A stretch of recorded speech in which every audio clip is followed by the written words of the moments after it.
Hey friends, Russ here again, having some more Daisy lever gun fun. I just wanted to show you something I ran across in the shop. I honestly forgot I even had these.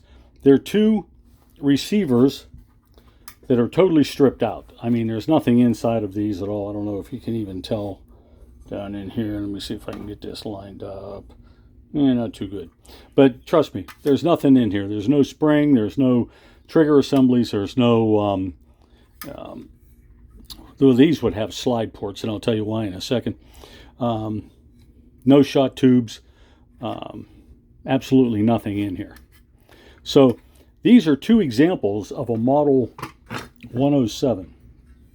This one is a Model 107 from, let's see, hold on one second here. Can you read this?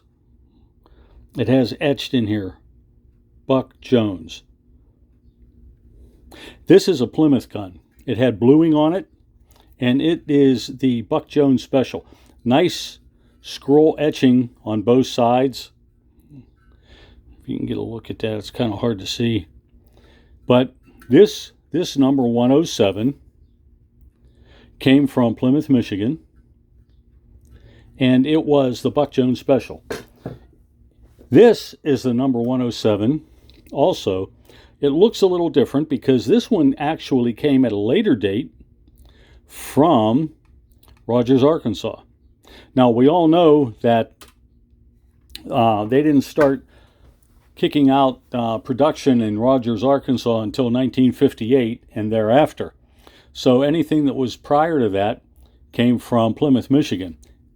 This Rogers version of the 107 was not designated Buck Jones, and it was painted on the surface. You can see the patina on this one. This was actually a bluing effect on the steel, and over the years it got this brown patina on it. So I wanted to get a little information. I pulled out my handy dandy Airgun Collector's Guide, which I bought down at the Daisy Museum in Rogers a few years ago, and I looked up the 107s. And if you look in here, the 107's Buck Jones Special, created from 1934 to 42. Slide action, 60 shot, wood stock with a sundial and compass in the stock.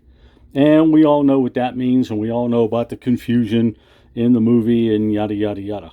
But this was the Plymouth, Michigan version, and it was made from 34 to 42. Now, if we look up the other 107, it's a slide action, 60 shot. It has a molded stock and a painted finish on it.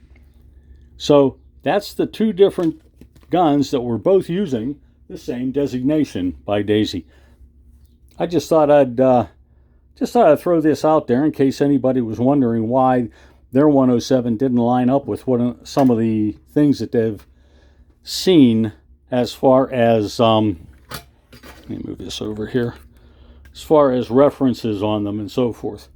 If you had the wood stock and it had the sundial and it had this etching on the side and it was blued, it was a Plymouth gun. And if you had the one that was painted, had the plastic stock, didn't say anything about Buck Jones at all, that's the one that came from Rogers. Okay, folks, we'll talk to you again soon. Have a great day.